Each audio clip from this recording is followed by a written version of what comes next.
欢迎来到小鹿故事会，听故事长智慧，品人生。每天分享精彩民间故事。今天的第一个故事：男子给荒坟敬酒，却遇怪事。道士，这是因缘。在宋朝年间，江南水乡有个叫柳河的小镇，镇上有个男子名叫李长生。这李长生自幼父母双亡，由年迈的爷爷抚养长大。爷爷是个风水先生，在当地颇有名气，常给人看风水、算命啥的。李长生跟着爷爷也学了不少皮毛，但始终没能继承爷爷的真传。爷爷去世后，李长生便靠给人打些零工为生，日子过得紧巴巴的。柳河镇往南30里有个偏僻的小村庄，名叫槐树村。村里人都说那地方邪乎得很，晚上常有哭声传来，吓得没人敢晚上出门。可李长生不信邪，一天他受托去槐树村给一户人家修缮房屋，干完活天已擦黑，他只好在村里留宿一晚。村东头有座荒坟，孤零零地立在那儿，据说埋的是个未出阁便夭折的姑娘，因为没有亲人，死后连个墓碑都没留下。李长生见那坟头杂草丛生，心中不免生出一丝怜悯，便从怀里掏出仅剩的半壶酒，走到坟前，喃喃自语道：“姑娘啊，你在此孤苦伶仃，想必也没喝过啥好酒，我这半壶酒就全当给你敬上了。”说完，他将酒洒在坟前，又拜了3拜，这才转身离去。不料刚走了没几步，身后突然传来一阵窸窸窣窣的声音，李长生心头一紧，回头一看，啥也没有。他摇摇头，自嘲道：“定是酒喝多了，眼花了。”回到借宿的人家，李长生躺下便睡。半夜时分，他被一阵急促的敲门声惊醒，开门一看，只见门外站着个身穿白衣的女子，面容清秀，只是脸色苍白如雪，眼神中带着几分哀怨。李长生一愣，问道：“姑娘，你找谁？”女子轻启朱唇，声音细若游丝：“公子，我是槐树下那座坟中的女子，名叫小蝶，感激你今晚赐酒之恩，特来相谢。”李长生一听，吓得倒退3步，结结巴巴地说：“姑娘，你别吓唬我。”小蝶微微一笑，说：“公子别怕，我虽为鬼，却无害你之心，只因生前未曾想过人间温情，今夜得你一滴酒，心中甚是感动，故而前来相见。”李长生见小蝶并无恶意，心中的恐惧渐渐消散，便请她进屋坐坐。小蝶也不客气，径直走进屋内，坐在桌旁。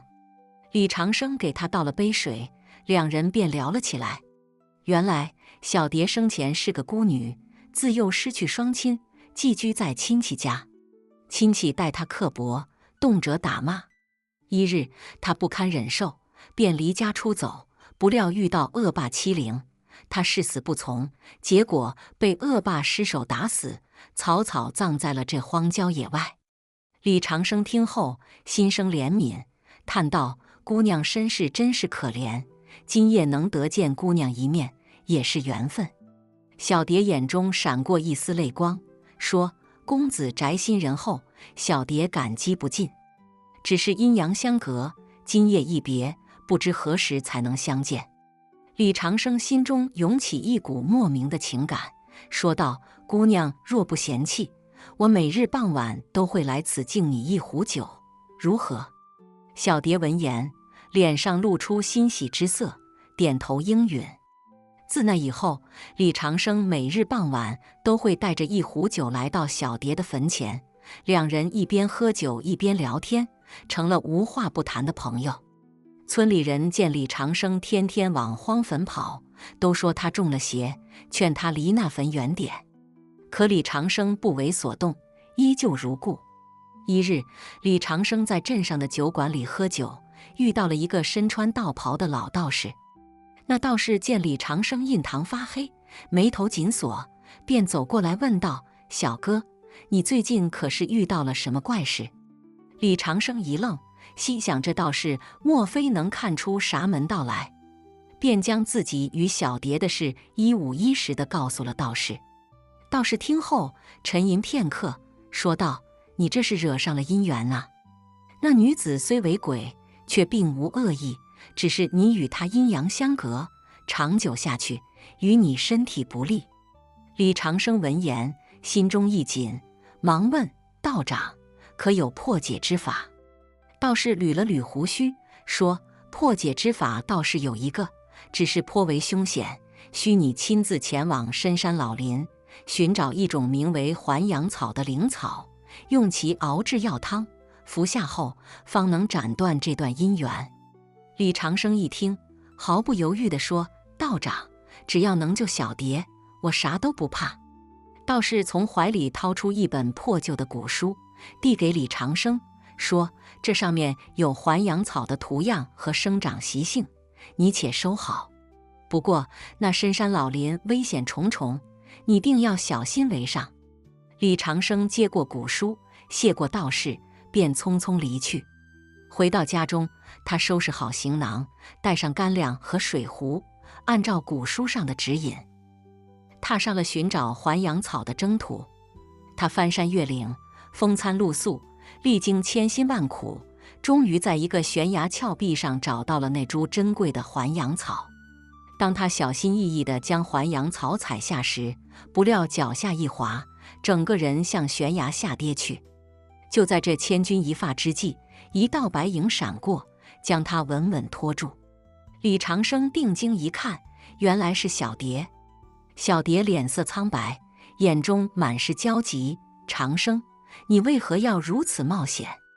李长生握着还阳草，心中涌起一股暖流，说：“小蝶，我不能让你一直这样漂泊无依，我要斩断这段姻缘，让你安息。”小蝶闻言，泪水夺眶而出：“长生，你对我情深意重，我无以为报。只是我若安息，你我从此便阴阳永隔，你真的愿意吗？”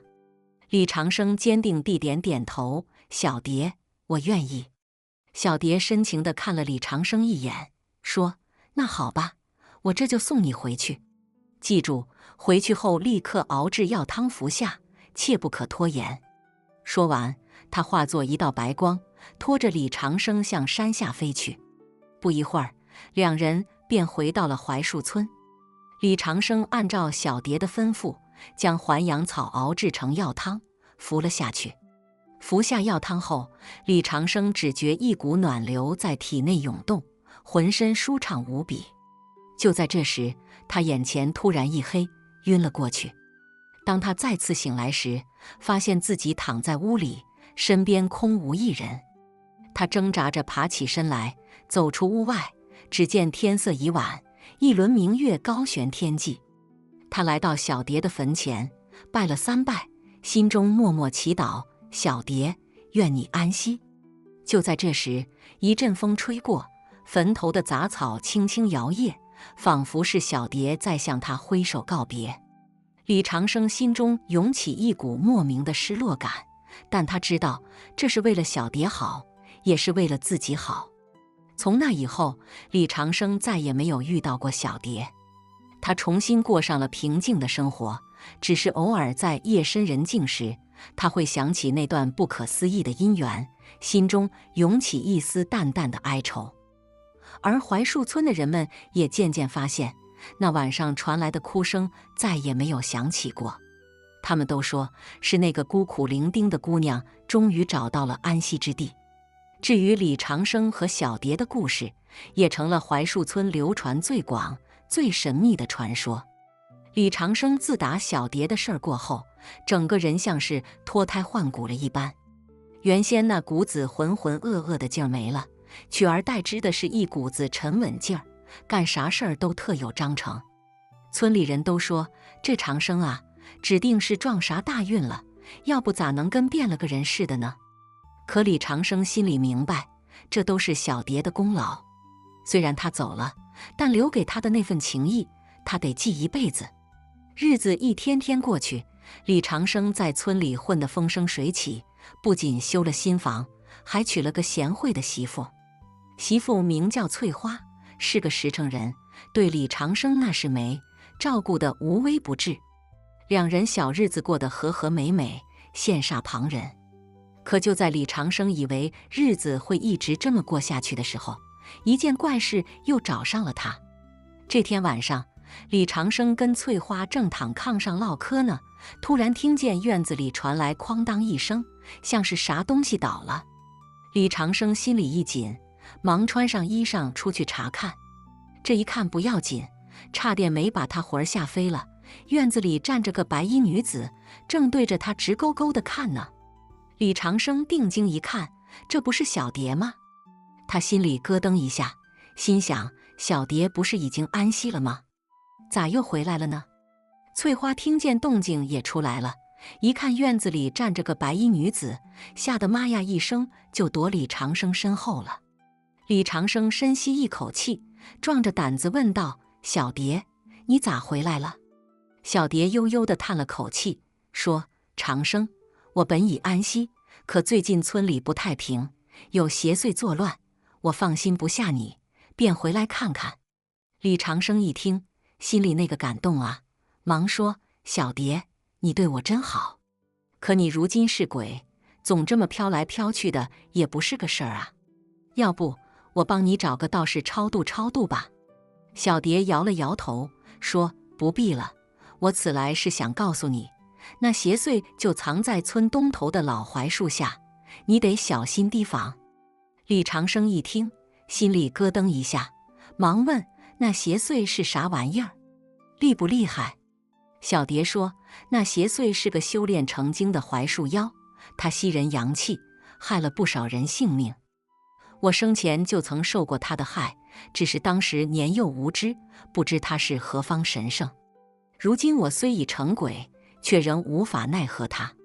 小蝶闻言，眼中闪过一丝欣慰，说：长生，你多加小心，那槐树妖狡猾得很，你可别上了他的当。李长生点点头，说：我知道了，小蝶，你放心，我会保护好自己的。说完，小蝶便化作一道白光，消失不见了。李长生望着小蝶消失的方向，心里五味杂陈。他知道这一别，恐怕就再也见不着小蝶了，但他也明白，为了村里人的安危，他必须这么做。第二天一早，李长生便去了镇上，请了个有名的道士来村里除妖。那道士一看就是个行家，手里拿着一把桃木剑，身上穿着一件八卦道袍，一看就让人觉得靠谱。道士来到村里，围着那棵老槐树转了好几圈，嘴里还念念有词。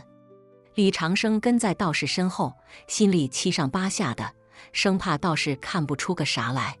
终于，道士停下了脚步，对李长生说：这槐树妖道行不浅，得费一番功夫才能除掉它。李长生一听，心里那个急呀，忙问道士：那你有啥好办法没？道士捋了捋胡须，说：法子倒是有，不过得需要你的配合。李长生一听，忙说：道士，你说吧，要我咋配合都行。道士说：今晚月圆之夜，你带上这串符咒，躲在那槐树妖的洞口，等他一出来，你就把这符咒贴他身上，到时候我自会出手收拾他。李长生一听，心里有了底，忙点头答应。到了晚上，李长生按照道士的吩咐，带着符咒躲在了槐树妖的洞口。不一会儿，就看见那槐树妖从洞里钻了出来，嘴里还哼着小曲呢。李长生一看时机到了，忙掏出符咒，就要往槐树妖身上贴。可那槐树妖狡猾得很，一见李长生要动手，立马就察觉到了不对劲儿，身形一闪就躲开了。李长生一见没贴上，心里那个急呀，忙又追了上去。可那槐树妖东躲西藏的，愣是让李长生追不上。就在这时，道士出现了，他手里拿着桃木剑，嘴里念念有词，一剑就向槐树妖刺了过去。那槐树妖一见道士来了，吓得赶紧逃跑。道士哪能放过他，紧追不舍。终于在道士的穷追猛打之下，那槐树妖被一剑刺中要害，瘫倒在地。李长生见状，忙跑上前去，一剑结果了他的性命。槐树妖一死，村里就恢复了往日的平静。李长生望着那片曾经被槐树妖笼罩的天空，心里感慨万千。他知道这一切都是因为他遇到了小蝶，才有了今天的安宁。从那以后，李长生更加珍惜眼前的生活。他时常会想起小蝶，想起那段不可思议的姻缘。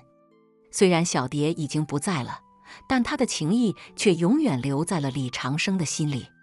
日子一天天过去，李长生和翠花的日子越过越红火。他们生儿育女，享受着天伦之乐。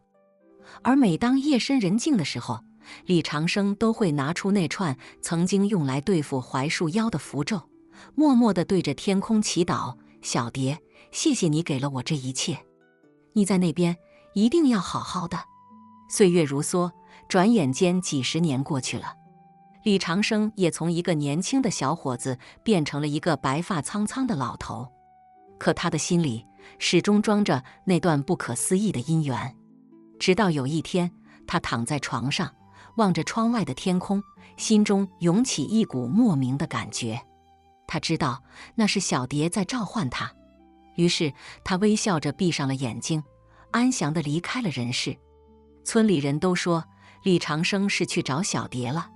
他们相信，在那个遥远的世界里，李长生和小蝶一定又相遇了，继续着那段未了的情缘。李长生走后，村里人按照他的遗愿，将他葬在了村东头的小山坡上，紧挨着那棵老槐树。大伙儿都说，这样一来，李长生就能天天看见小蝶了，也不枉他们二人这一世的情缘。翠花带着孩子们时常会去李长生的坟头看看，她总会在坟前放上一束花，嘴里念叨着：长生啊，你在那边可得照顾好自己，别让小蝶给欺负了去。说完便抹着眼泪离开。村里人也都习惯了翠花的这个举动，大伙都知道，翠花虽然嘴上总说李长生被小蝶给勾了魂儿，但心里头却比谁都清楚，李长生和小蝶的那段情是任谁也拆不散的。时光荏苒，转眼间几十年又过去了。翠花也老了，她的孩子们都离开了村子，去了大城市发展。村里只剩下翠花和一些老人，守着这片祖祖辈辈生活过的土地。这天，翠花拄着拐杖，颤颤巍巍地来到李长生的坟前。她看着坟头已经枯萎的花，叹了口气，说：长生啊，你看看这花都枯了，你在那边是不是也寂寞了？要不我咋总觉得心里空落落的呢？说完，翠花便坐在坟头，开始回忆起和李长生一起走过的日子。她想起了李长生刚娶她那会儿，还是个毛头小子，啥都不懂，可他却对她极好，啥事儿都依着她，从来没让她受过半点委屈。翠花又想起了小蝶，她说：长生啊，我知道你心里一直有小蝶，可我不怪你，因为我知道你是个重情重义的人。小蝶虽然走了，但她的情谊你却一直记在心里，这也是我最欣赏你的地方。说到这儿，翠花停顿了一下，眼里泛起了泪花。她擦了擦眼泪，继续说：长生啊，如今我也老了，不知道还能来看你几次，但你要记住，无论啥时候，我都会在心里头想着你，念着你，就像你当年对我那样。说完，翠花便站起身来，拄着拐杖慢慢地离开了坟头。她走得很慢，仿佛每一步都承载着岁月的重量。这天晚上，翠花躺在床上，翻来覆去的睡不着。她总觉得心里头有啥事儿放不下，却又说不上来是啥事儿。就在这时，她突然听见窗外传来一阵轻柔的歌声。那声音他再熟悉不过了，正是小蝶当年常唱的那首曲子。翠花一惊，忙坐起身来，侧耳倾听。那声音仿佛从遥远的天边传来，又仿佛就在耳边回荡。翠花心里头那个激动啊，她知道这是小蝶来看她了。于是翠花忙穿上衣裳，来到窗前。她打开窗户，向外望去，只见月光下，一个白衣女子正站在院子里，对着她微微一笑。那女子不是别人，正是小蝶。翠花一见小蝶，激动得热泪盈眶。她喊道：“小蝶呀，是你吗？你真的来看我了？”小蝶点了点头，说：“翠花姐，是我。我来看看你，也来看看长生。”翠花一听，心里头那个暖和呀。她说：“小蝶呀，你真是有心了。长生要是知道你来看他，指定得高兴坏了。”小蝶说：“翠花姐，其实我一直都在长生身边，只是你看不见我罢了。如今你老了，我能来看你，也是咱们有缘。”翠花一听，忙说：“小蝶呀，那你能告诉我，长生在那边过得咋样吗？”小蝶说：“长生过得很好，他在那边有吃有喝，还有人陪着说话。他让我告诉你，别惦记他，好好照顾自己。”翠花一听，心里头那个踏实啊。她说：“小蝶呀，谢谢你告诉我这些，我也没啥好送给你的，就给你唱首歌吧。”说完，翠花便唱起了当年和小蝶一起学过的那首曲子。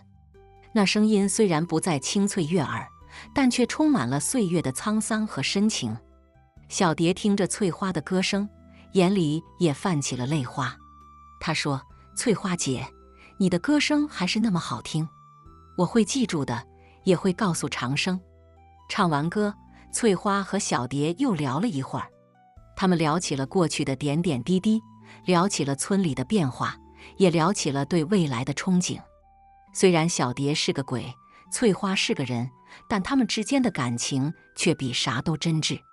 不知过了多久，小蝶说：“翠花姐，我该走了，你保重身体呀。”翠花一听，忙说：“小蝶呀，你啥时候再来呀？”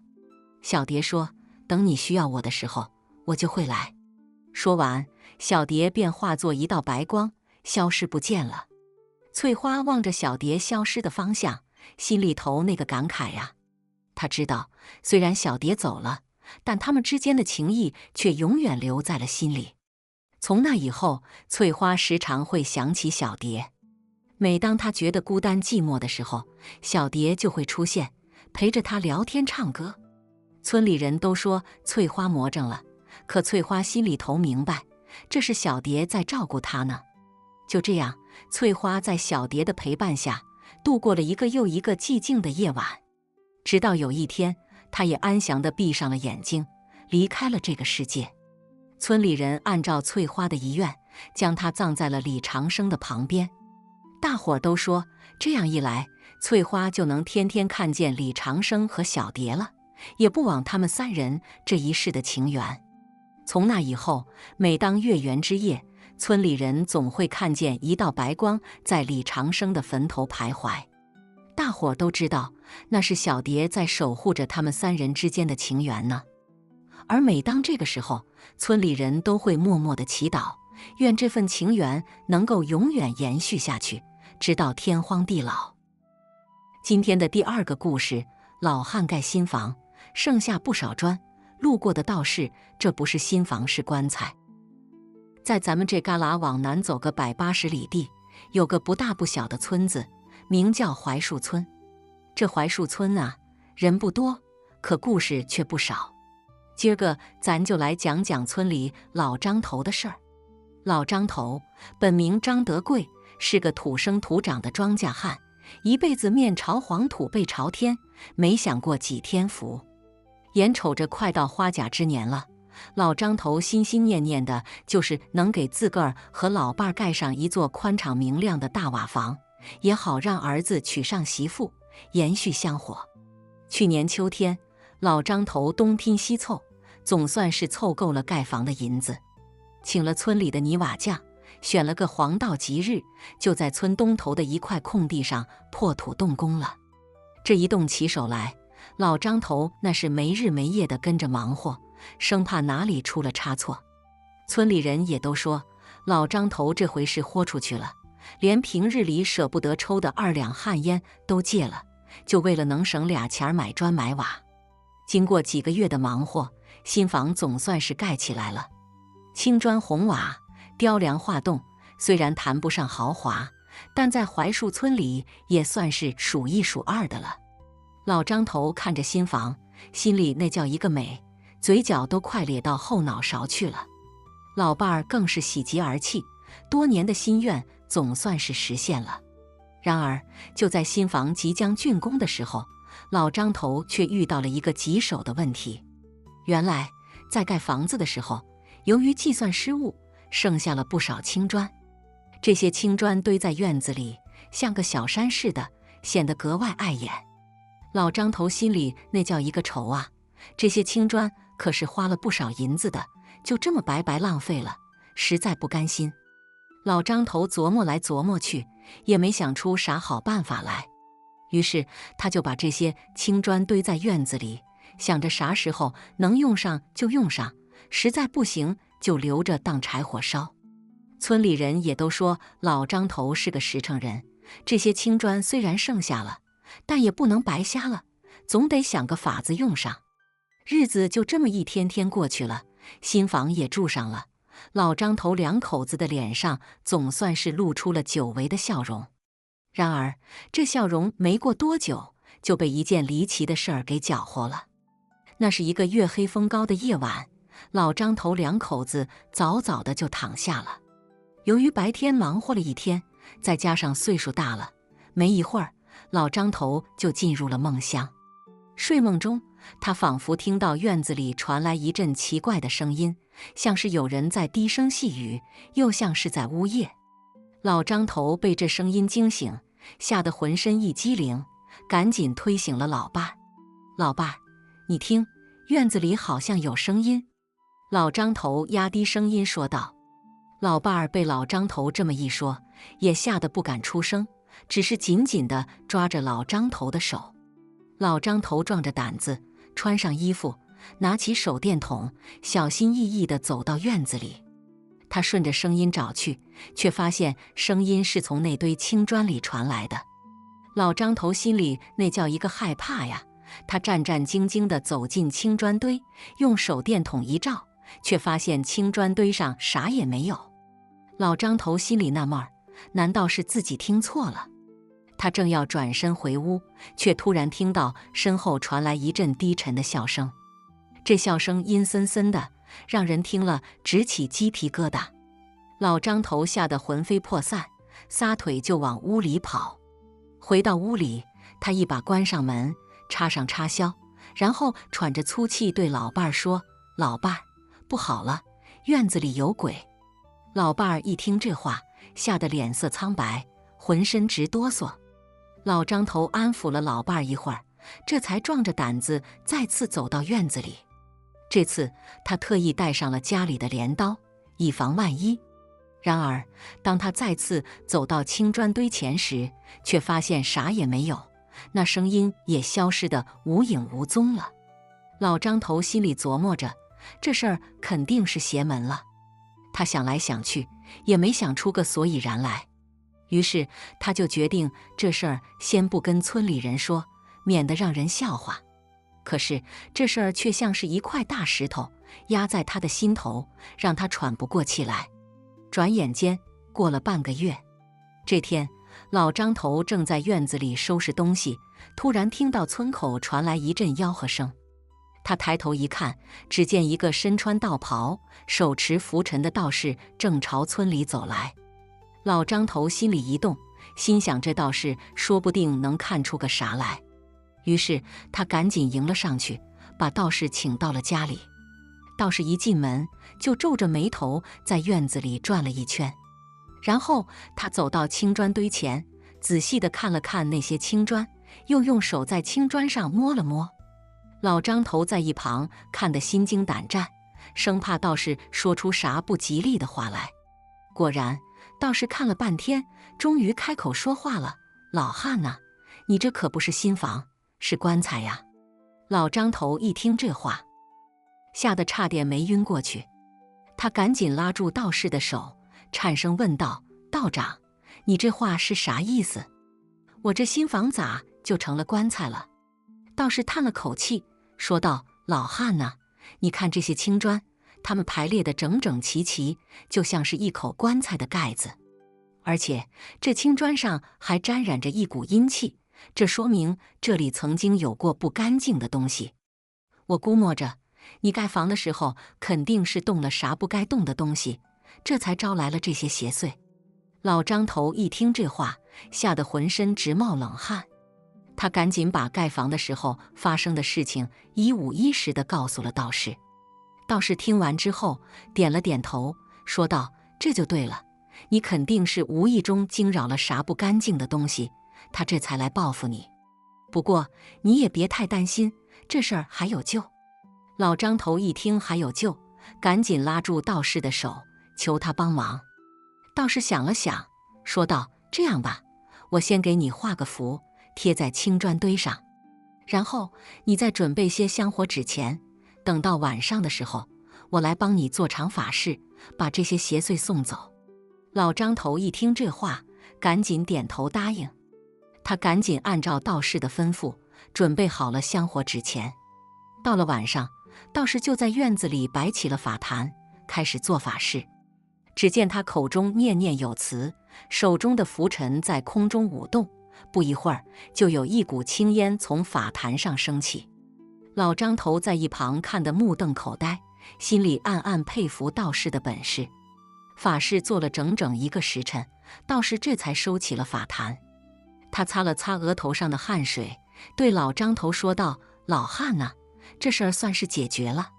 不过你以后可得小心点儿，别再惊扰了那些不干净的东西。”老张头一听这话，赶紧点头答应。他感激涕零地拉住道士的手，非要留他在家里吃顿饭不可。道士推辞不过，只好留下了。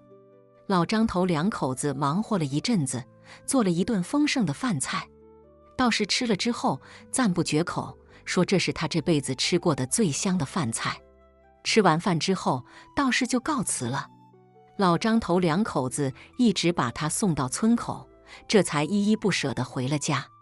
从那以后，老张头家里再也没有发生过啥离奇的事儿，他的新房也住得踏踏实实的，再也没有啥阴风鬼影来捣乱了。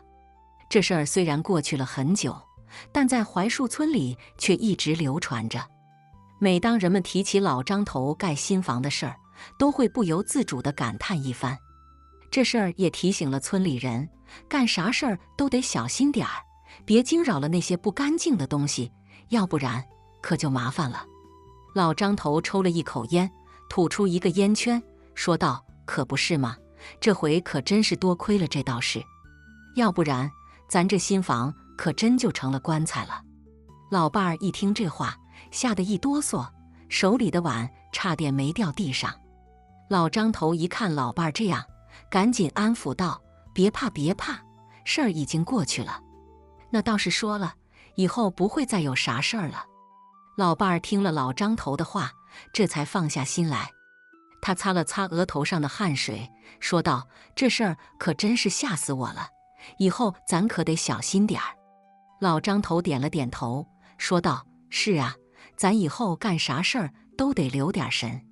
对了，明天我去趟镇上买点好酒好肉，咱得好好谢谢那道士。”老伴儿一听这话，赶紧点头答应。他知道老张头是个知恩图报的人，这事儿要是不好好谢谢人家，他心里肯定过意不去。第2天一大早，老张头就起来了。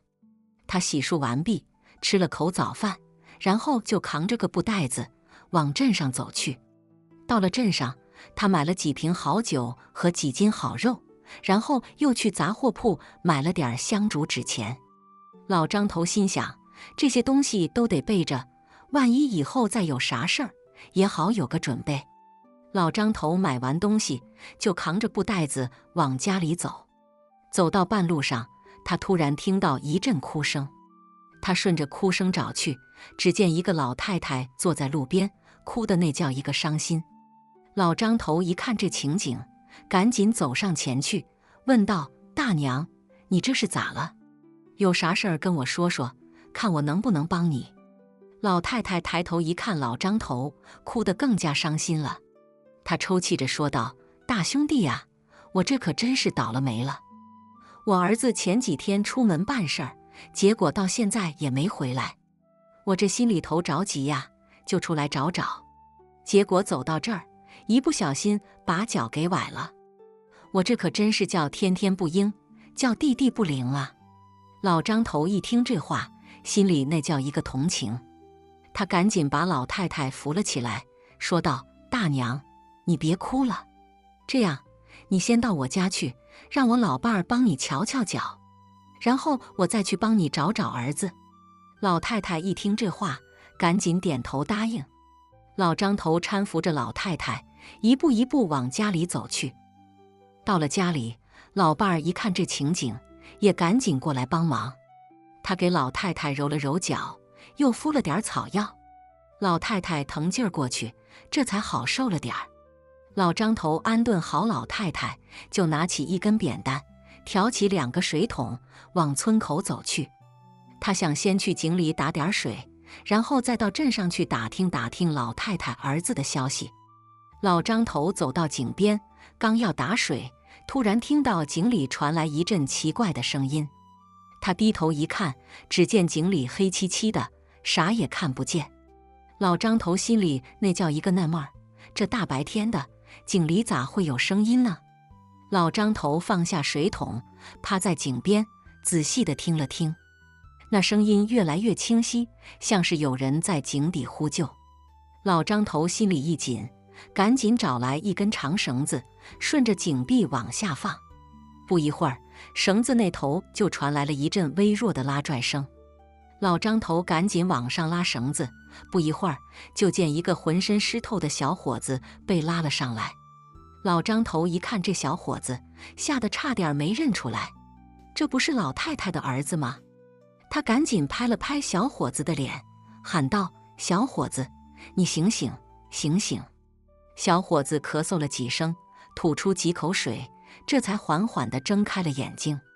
他一看到老张头，就赶紧抓住他的手，说道：“大叔，谢谢你救了我，我掉进井里了，要不是你，我这条命可就没了。”老张头一听这话，心里那叫一个高兴。他赶紧把小伙子扶了起来，说道：“没事儿没事儿，你活着就好。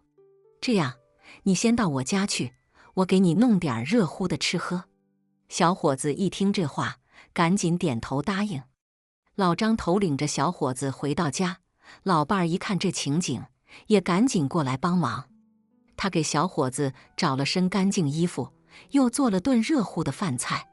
小伙子吃完之后，感激涕零地对老张头2口子说道：“大叔大婶儿，谢谢你们救了我，我以后一定会好好报答你们的。”老张头一听这话，赶紧摆手说道：“不用不用，咱都是乡里乡亲的，互相帮助是应该的。”说完这话，老张头突然想起老太太的事儿来，他赶紧问道：“小伙子，你娘在村口等着你呢，你快去看看她吧。”小伙子一听这话，这才想起自己出门办事儿的事儿来。他赶紧站起身，对老张头2口子说道：“大叔大婶儿，那我先走了，我以后一定会好好报答你们的。”老张头2口子把小伙子送到门口，看着他远去的身影，心里那叫一个高兴。老张头对老伴儿说道：“老伴儿啊，咱这新房可真是盖对了，你看这才住进来多长时间，就救了2条人命。”老伴儿一听这话，也赶紧点头说道：“是啊，咱这新房可真是有福啊，以后咱得好好过日子，可别辜负了这福气。”从那以后，老张头2口子更加珍惜这新房了。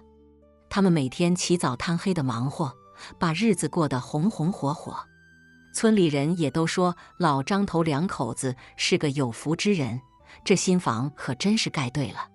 然而这事儿还没完。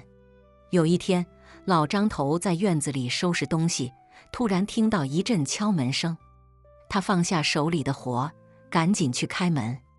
只见门外站着一个年轻的小伙子，手里拿着一面锦旗。小伙子一见老张头，就赶紧说道：“大叔，我是来感谢你的。我娘跟我说了，是你救了我，这面锦旗是送给你的，谢谢你救了我的命。”老张头一看这锦旗，心里那叫一个高兴。他赶紧把小伙子请进屋，让他坐下喝茶。小伙子在屋里坐了一会儿，跟老张头聊了几句家常，然后就告辞了。老张头送走了小伙子，看着手里的锦旗，心里那叫一个美。他把锦旗挂在墙上，每天都得看上几遍。村里人也都说老张头是个有福之人，这新房可真是给他带来了好运。从此以后，老张头两口子更加坚信这新房是个有福之地了。他们每天都过得开开心心的，再也没有啥烦心事儿了。这事儿也在槐树村里传开了，成了村里人茶余饭后的话题。每当人们提起老张头盖新房的事儿，都会不由自主地感叹一番：这事儿可真是离奇呀！新房咋就成了棺材呢？还好有那道士帮忙，要不然老张头两口子可咋过哟？这事儿虽然过去了很久很久，但在槐树村里却一直流传着。每当人们提起这事儿，都会想起老张头那憨厚的笑容和那座充满福气的新房。今天的最后一个故事，剃头匠到寡妇家干活，见其冬日不穿衣，他悄悄拿出剪刀。李大山这人性格直爽，心眼好，手艺更是没得说。他用的那把老剃刀，据说是祖上传下来的，锋利无比，经他手剃过的头，那叫一个光滑，连根多余的汗毛都找不到。因此，李大山在小镇上颇有些名气，大家伙儿都爱找他剃头。这天，镇上的王婆子来找李大山，说是镇西头的寡妇赵翠花想请他上门去剃头。这赵翠花呀，可是个传奇人物。早年丈夫出海打鱼，一去不复返，留下她一个弱女子，硬是把家撑了起来。人长得标致，性格也刚强，平日里除了去镇上买些必需品，几乎足不出户。这回怎么突然想起来要剃头了？李大山心里犯着嘀咕，但还是收拾好家伙事儿，跟着王婆子往赵翠花家走去。进了赵翠花家的院子，李大山就愣住了。这院子收拾的那叫一个干净利落，井井有条，一点也不像个寡妇人家。赵翠花闻声迎了出来，穿着一身素净的衣裳，脸上挂着淡淡的笑，眉眼间却透着一股说不出的坚韧。李大山师傅，劳烦您走这一趟了。赵翠花的声音柔和而有力，让人听了心里舒坦。不碍事，不碍事。李大山连忙摆手，心里却在嘀咕：这赵寡妇看起来挺正常啊，怎么突然要剃头了呢？进了屋，李大山刚把家伙事儿摆好，就听见外面传来一阵风声，紧接着屋门被猛地推开，一股寒风卷着雪花扑面而来。李大山一扭头，只见赵翠花站在门口，手里拿着个竹篮子，篮子里装着刚采回来的菜，身上却只穿着一件单薄的衣裳，竟是光着膀子。李大山愣住了，眼珠子差点没瞪出来。这大冬天的，外面雪花飘飘，赵翠花怎么跟没事人一样，光着膀子站在门口？他赶紧拿起一旁的棉袄，想给赵翠花披上，嘴里还念叨着：赵寡妇，你这是干啥呢？大冬天的，咋不穿衣裳呢？赵翠花却像是没看见李大山的惊讶，只是微微一笑，说：大山师傅，您先忙着，我去厨房给您烧壶水。说完，转身就走进了厨房，留下李大山一个人在屋里发呆。李大山心里那个乱啊，这赵寡妇葫芦里到底卖的什么药？他使劲揉了揉眼睛，确定自己没看错，赵翠花确实是光着膀子出去的。这事儿太邪门了，得想办法弄清楚才行。想着想着，李大山的目光落在了自己那把老剃刀上。他忽然有了个主意，悄悄拿起剃刀，藏在了袖子里，然后起身往厨房走去。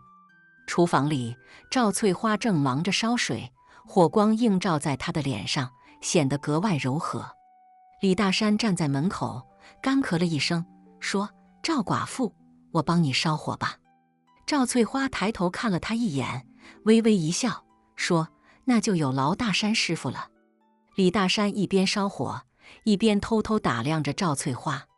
只见她动作娴熟，神情自若，丝毫没有觉得冷的样子。他心里越发好奇，这赵寡妇到底是怎么回事。烧好了水，李大山提着水壶回到屋里，开始给赵翠花剃头。剃着剃着，他忽然发现赵翠花的头皮上有一块奇怪的印记，像是被火烧过一样。他心里一动，难道这赵寡妇身上有什么不为人知的秘密？剃完头，李大山找了个借口，说想看看赵翠花的院子。赵翠花也没多想，就带着他走了出去。院子里，李大山东瞅瞅西望望，看似漫不经心，实则处处留心。终于，在一个角落里，他发现了一个破旧的香炉，香炉里还有一些未燃尽的香灰。李大山心里咯噔一下，这香炉怎么会在这里？他记得王婆子说过，赵翠花的丈夫出海前曾在这里许过愿。难道说这赵寡妇身上的怪事跟这香炉有关？想到这里，李大山决定再试探试探赵翠花。他装作若无其事的样子，问赵寡妇啊，你这香炉里烧的是什么香啊？挺好闻的。赵翠花愣了一下，随即神色有些黯然，说：“那是我丈夫出海前烧的平安香，我一直留着，想他了就烧一烧。”李大山点了点头，心里却在盘算着下一步该怎么办。就在这时，一阵风吹过，赵翠花打了个寒战，身子微微一抖。李大山趁机说：“赵寡妇啊，你看这大冬天的，你咋不穿多点呢？别冻坏了身子。”赵翠花苦笑了一下，说：“大山师傅啊，你不觉得这屋里挺暖和的吗？我其实不冷。”李大山一听这话，心里更是确定了自己的猜想，这赵寡妇身上肯定有问题。他决定今晚再来一趟，看看这香炉里到底有什么猫腻。到了晚上，天刚擦黑，李大山就悄悄摸到了赵翠花家。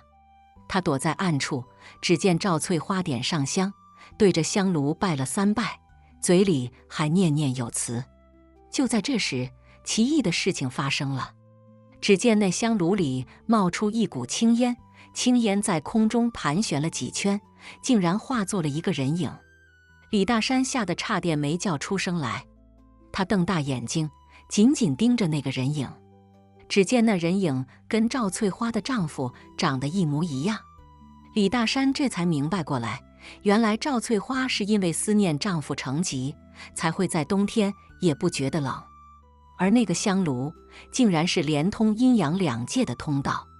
李大山心里那个乱啊，这事儿太邪乎了。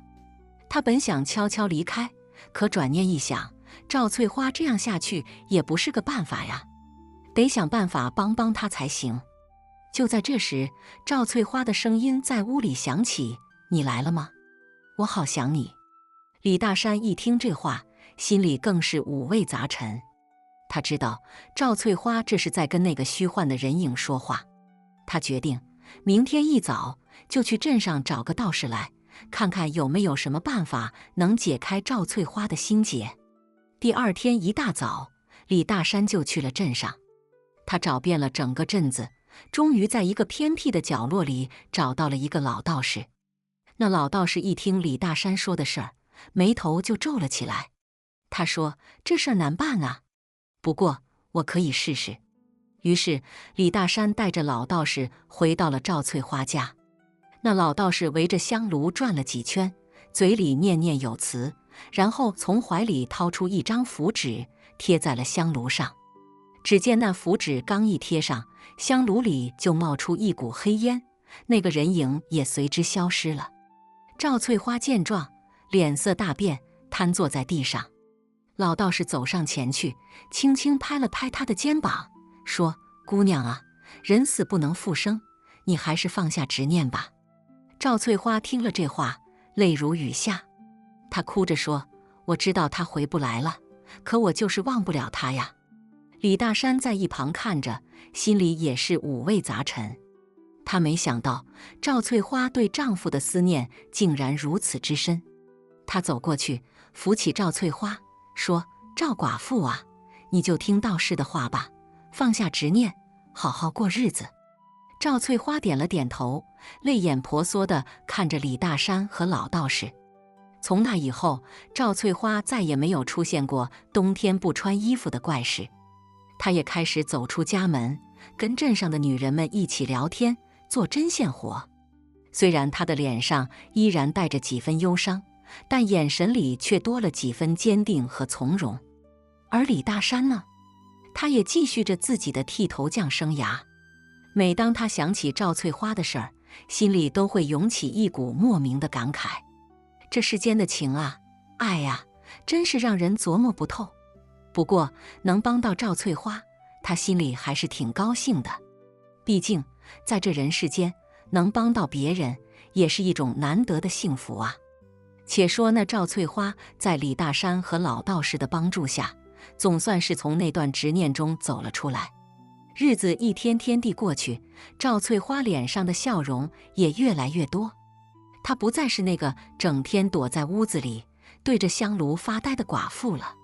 她开始积极参与镇上的活动，和邻里之间的关系也变得融洽起来。李大山呢，还是那个忙忙碌碌的剃头匠。不过自从赵翠花的事情之后，他每次给镇上的老爷们剃头时，总会多聊几句，问问人家家里有啥难事儿没有。用他的就是能帮一把是一把，咱这手艺活不光能剃头，还能剃去人心里的愁。转眼间就到了来年开春。这天，李大山刚给王大爷剃完头，正准备收拾家伙事儿，就听外面传来一阵吵闹声。他探出头一看，只见赵翠花正和几个妇人拉扯着，好像是在争抢什么东西。李大山心里一紧，这赵翠花刚过上几天安稳日子，可别又惹上啥麻烦。他赶紧放下手里的活，走了出去。咋回事儿？咋回事儿？李大山一边问，一边挤进了人群。只见赵翠花手里紧紧抓着一个小包裹，脸上带着几分焦急和无奈。旁边的妇人们七嘴八舌地说着，原来是个卖货郎路过镇子，不小心把包裹掉在了路上。赵翠花捡起来一看，里面竟是一包金元宝。这金元宝肯定是那卖货郎的，我得还给他。赵翠花说着，就要往镇口走去。可那些妇人们却不干了，他们说：“赵寡妇啊，你可别犯傻。这金元宝要是给了那卖货郎，他还不一定咋谢你呢。再说，你一个寡妇家家的，要钱有啥用？还不如留着给自己置办点家当。”李大山一听这话，心里就来气。他一把拉过赵翠花，对那些妇人们说：“你们这是说的啥话？人家赵寡妇心地善良，那是咱镇上的福气。这金元宝人家要是想留，早就揣兜里了，还用等到现在？你们别在这下起哄。”妇人们被李大山一顿抢白，都闭上了嘴。赵翠花感激地看了他一眼，说：“大山师傅说得对，这金元宝不是我的，我不能要。”说完，他就头也不回地往镇口走去。李大山看着赵翠花的背影，心里暗暗佩服。这赵寡妇真是个有骨气的女人。他摇了摇头，转身回到了剃头铺。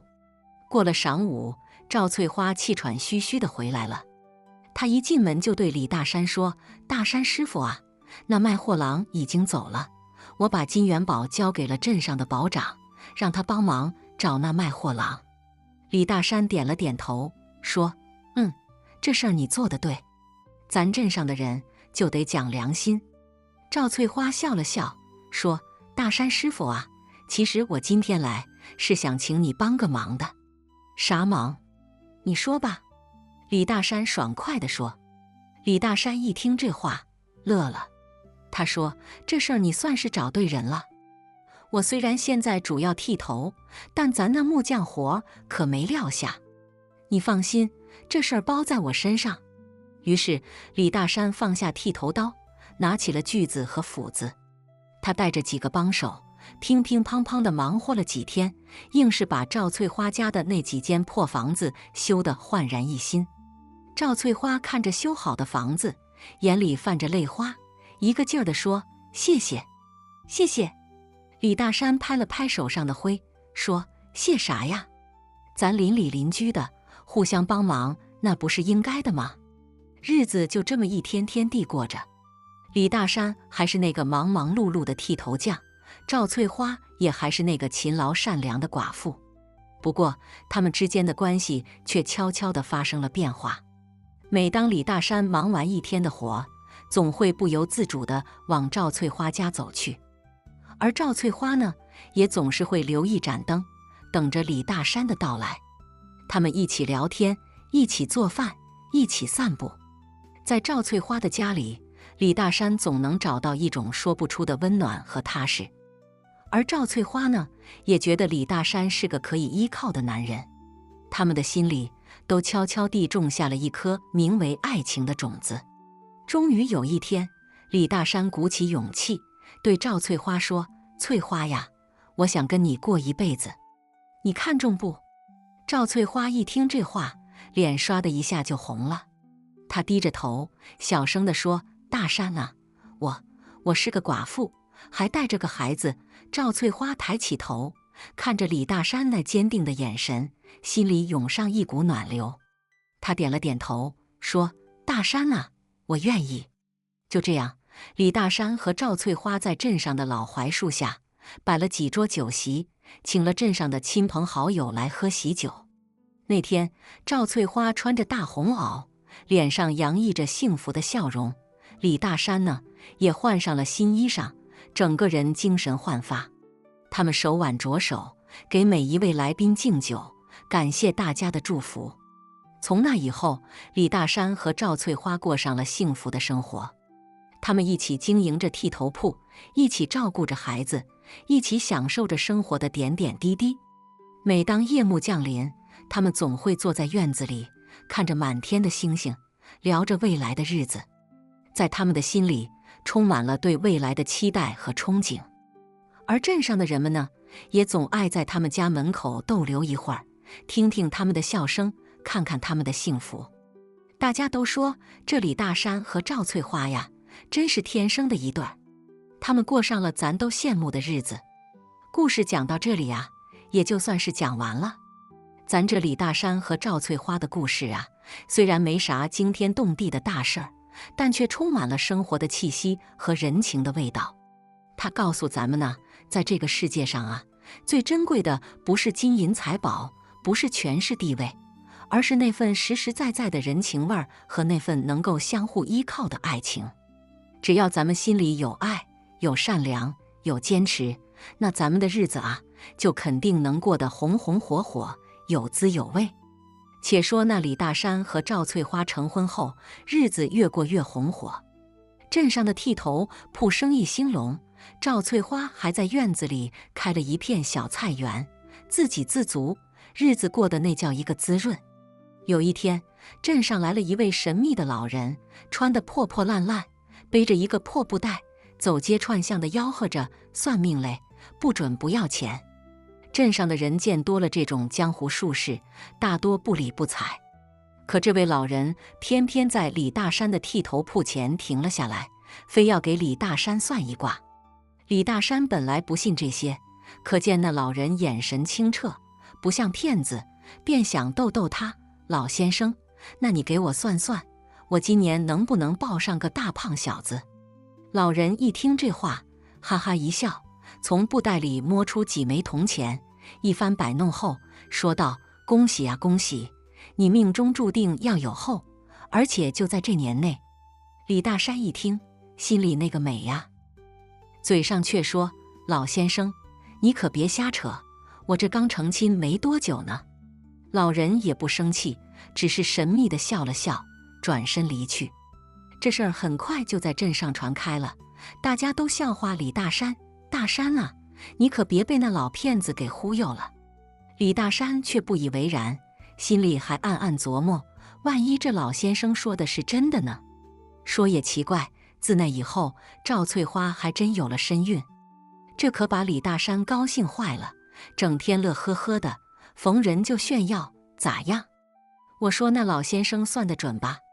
转眼间10月怀胎，1朝分娩，赵翠花生下了一个大胖小子，把李大山乐得合不拢嘴。他给儿子取名叫李小宝，寓意着宝贝疙瘩，掌上明珠。有了儿子后，李大山更卖力地干活了。他想给儿子最好的生活，让他长大后有出息。赵翠花呢，也是一心一意地照顾着儿子和家庭，一家人其乐融融。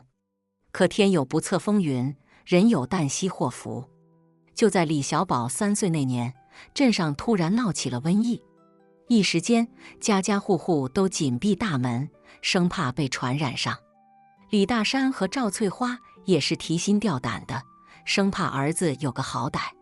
那天，李小宝突然发起了高烧，小脸烧得通红，嘴里还哼哼唧唧地说着胡话。这可把李大山急坏了，他抱起儿子就要往镇上的诊所跑，可赵翠花却拦住了他：“大山啊，这时候去诊所，万一被传染上咋办？咱还是在家先给小宝降降温吧。”李大山一听也有道理，便和赵翠花一起给小宝物理降温。可折腾了一宿，小宝的烧还是没退。李大山急眼了，说啥也得去诊所。就在这时，那位神秘的老人又出现了。他走到李大山家门口，对李大山说：“大山啊，我有办法救小宝。”李大山一听这话，眼睛都亮了：“老先生，只要能救小宝，你让我干啥都行。”老人从布袋里掏出一包草药，递给李大山：“这是老夫祖传的秘方，专治各种疑难杂症，你拿去煎给小宝喝，保证药到病除。”李大山半信半疑地接过草药，心里想着死马当活马医吧。他赶紧按照老人的吩咐煎了药，给小宝灌了下去。说来也怪，小宝喝完药后，不一会儿烧就退了，人也精神多了。这事儿再次在镇上引起了轰动，大家都说那老人是个活神仙。李大山也感激不尽，想好好谢谢老人。可等他再去寻找时，却发现老人已经不见了踪影。从那以后，李大山和赵翠花更加珍惜眼前的生活了。他们知道这一切都是来之不易的，他们用心经营着小家，把李小宝培养成了一个懂事、孝顺的好孩子。李小宝也没辜负父母的期望，长大后考上了大学，走出了小镇，成为了一个有出息的人。他时常回到家乡，看望父母，给他们带好吃的、好玩的。李大山和赵翠花看着儿子这么有出息，心里别提有多美了。转眼间，几十年过去了，李大山和赵翠花也都老了。他们坐在院子里的大槐树下，晒着太阳，聊着过去的事儿。每当提起那位神秘的老人时，他们总是感慨万千：要是没有那位老先生啊，咱小宝可就没命了。李小宝呢，也时常在父母身边陪伴着他们。他说：“爸妈呀，你们就放心吧，我会一直陪着你们的。等你们走不动了，我就背着你们去看世界。”李大山和赵翠花听着儿子的话，心里暖洋洋的。他们知道，这一辈子啊，他们过得值了。有儿有女，有家有业，有爱有情，还有啥不满足的呢？就这样，一家人在欢声笑语中度过了一天又一天。岁月悠悠，时光荏苒，但他们那份对生活的热爱和执着却始终没有改变。他们用自己的故事告诉世人，在这个世界上啊，最美好的东西往往就在我们身边，那就是亲情、爱情和那份对生活的无限热爱。直到有一天，李大山和赵翠花手挽着手，安详地离开了这个世界。他们走得那么平静，那么从容，因为他们知道，他们已经完成了自己的使命，把爱传递给了下一代，让生命在延续中绽放出了最绚烂的光彩。好了，今天的故事就听到这了。如果您想发表自己的看法，可以在视频下方随意留言。如果您喜欢我的视频，记得订阅加分享。小鹿祝您好运连连，我们下个视频再见。